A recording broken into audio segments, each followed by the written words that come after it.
देखिए हमारे पास क्वेश्चन है कि आई बराबर sine inverse 2x plus 2x upon 1 plus x square और dx। इस क्वेश्चन को करने के लिए हमें क्या करना पड़ेगा, इस x को टेन थीटा मानना पड़ेगा, क्योंकि हम जानते हैं 2x upon 1 plus x square जो है वो टेन टू थीटा का फॉर्मूला होता है। तो हमने x बराबर क्या मान लिया, टेन थीटा,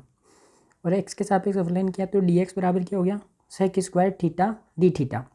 हमने इनकी वैल्यू रख दी, तो 2 tan theta plus 1 plus tan square theta into sec square theta D theta, ये साइन 2 थीटा का फॉर्मूला होता है। तो हमने इसकी जगह साइन 2 थीटा रख दिया, 2a का इंटू सेक स्क्वायर थीटा और डी थीटा। साइन से साइन कट जाएगा, बचेगा 2 थीटा और सेक स्क्वायर थीटा और डी थीटा। अब हम इसमें 2 कॉमन ले लेंगे, बाहर आ गया तो क्या बचा हमारे पास, theta dot sec square theta और डी थीटा। ठीक है, अब ये उस टाइप से फॉर्मूला हो गया जो हमारे पास आइलेट थ्योरम होती है। आइलेट थ्योरम ये कहती है मैं कि जब दो फंक्शन हो जाते हैं तो हम उसमें यूवी थ्योरम लगाते हैं, यूवी फार्मूला लगाते हैं, और यूवी फार्मूले के अकॉर्डिंग हम इसको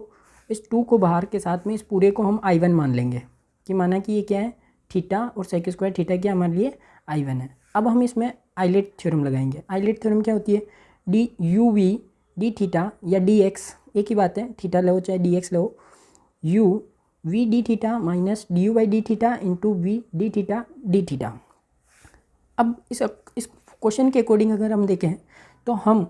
इसमें जो u है, क्योंकि हम जानते हैं अलजेब्रा फंक्शन हमारे पास पहले आता है, तो हम थीटा को क्या मान लेंगे u और सेक स्क्वायर को क्या मान लेंगे v। इसका थीटा के सापेक्ष हम अवकलन करेंगे तो क्या जाएगा 1, क्योंकि ये थीटा x की जगह होता है तो x का अवकलन क्या होता है 1, और सेक स्क्वायर का अगर हम समाकलन देखें तो क्या हो जाता है टेन थीटा। अब हम इसका हम वैल्यू अगर पुट करें तो हमारे लिए I1 बराबर क्या हो गया, theta dot sec square theta बराबर, अब हम u v में लगाते हैं तो ये तो है u, साथ में क्या हो गया V D theta, V D theta मतलब हमारे पास कितना आ गया टेन थीटा, तो हमने सीधे रख दिया टेन थीटा। उसके बाद माइनस फिर D U by D theta, हम जानते हैं D U by D theta क्या हमारा 1 इंटू टेन थीटा, और वी डी थीटा क्या हो गया टेन थीटा बराबर डी थीटा। अब इसके बाद ये मल्टीप्लाई होने के बाद ये आ गया टेन थीटा, बाकी एज इट इज़ है, theta tan theta minus tan theta D theta. अब ये हो गया, क्योंकि हम जानते हैं टेन एक्स का जो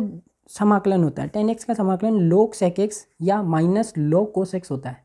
क्योंकि सेक एक्स को हम 1/cos लिख सकते हैं, उल्टा होने पर ही माइनस में चला जाता है, तो हम इसका यूज़ कर लेते हैं। माइनस कोस एक्स की जगह हमने इसमें यूज़ कर लिया, तो ये इस टेन थीटा का जो समाकलन है वो माइनस लॉग कोस थीटा हो गया, माइनस माइनस होकर क्या हो गया प्लस हो गया कोस लॉग कोस थीटा प्लस सी। अब ये जो I1 का मान है वो जो हमने समीकरण 1 मानी थी उसमें हम ले जाकर रख देंगे, समीकरण 1 में ले जाकर रखेंगे, तो समीकरण 1 में ले जाने पर, समीकरण 1 में ये मान रखने पर I बराबर 2 theta tan theta plus log cos theta plus C हो गया। अब कोस थीटा की जगह, क्योंकि कोस थीटा बराबर 1/sec थीटा होता है, तो कोस थीटा की जगह हम क्या रख देंगे 1/sec थीटा। अब हमने कोस थीटा की जगह 1/sec थीटा रख दिया। अब इस सेक थीटा को हम यहाँ पर आइडेंटिटी लगाएंगे, जो हम सर्व समीकरण जानते हैं कि 1 plus tan square theta equal to क्या होता है सेक स्क्वायर थीटा, तो स्क्वायर हटा के हमने इस पर रूट लगा दिया, 1 प्लस टेन स्क्वायर थीटा बराबर सेक स्क्वायर थीटा। अब आप ये सोच रहे होंगे कि मैंने इस सेक थीटा को टेन थीटा में क्यों बदला, क्योंकि टेन थीटा में इसलिए बदला गया क्योंकि हमने जो माना है ना वो x बराबर क्या माना है टेन थीटा माना है, तो हमें जो टर्म में वैल्यू चाहिए वो हमें x की टर्म में वैल्यू चाहिए, तो हमें भी इस पूरे क्वेश्चन में जहाँ भी कुछ भी फंक्शन अगर अलग है तो हम उसको टेन थीटा में बदलेंगे। तो हमने सेक थीटा की जगह क्या लिख दिया √1 प्लस टेन स्क्वायर थीटा, क्योंकि हमने माना क्या था x बराबर टेन थीटा, तो हम थीटा बराबर क्या हो जाएगा हमारे लिए टेन इनवर्स x, तो हम थीटा की जगह क्या रखेंगे अब टेन इनवर्स x, तो I बराबर 2 इस थीटा की जगह हमने रख दिया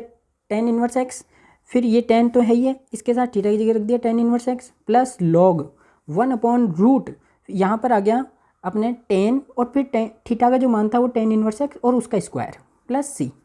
तो टेन इनवर्स से टेन कट गया, यहाँ पर tan inverse plus dot x रह गया प्लस लॉग, ये टेन से ये टेन इनवर्स कट गया, बचा क्या x, तो इसका क्या हो गया स्क्वायर, तो √1 प्लस एक्स स्क्वायर प्लस सी। ऐसा लिखने के बाद अब हम क्या करेंगे, ये जो 1 प्लस एक्स स्क्वायर है वो रूट में है, तो हम इसकी पावर चेंज कर सकते हैं, हम इसको पावर की फॉर्म में अगर लिखें तो इसको हम लिख सकते हैं 1/2, क्योंकि रूट की जो पावर होती है 1/2 होती है। अब ये जो 1/2 है ये ऊपर चली जाएगी, तो ये हो जाएगा 1 प्लस एक्स स्क्वायर की पावर -1/2, ठीक है, -1/2 आ जाएगा, और लॉग m की पावर n, जो फॉर्मूला होता है वो होता है n log m, कि वो m पावर मतलब आगे आ जाती है, तो ये पावर आगे आ जाएगी, तो ये हो गया -1/2। और बाकी ये क्वेश्चन चल रहा है वैसे, तो ये हो गया log 1 + x²। तो अब ये जो 2 है ये पूरा अंदर जाएगा, तो ये इससे भी मल्टीप्लाई होगा और ये इससे भी मल्टीप्लाई होगा, तो ये हो जाएगा 2x dot tan inverse x plus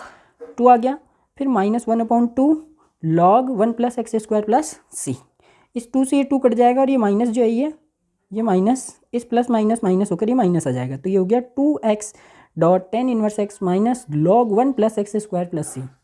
तो ये जो 2 था ये इससे मल्टीप्लाई होने के बाद और ये कटने के बाद ये बचेगा 2x tan inverse minus log 1 + x² plus c।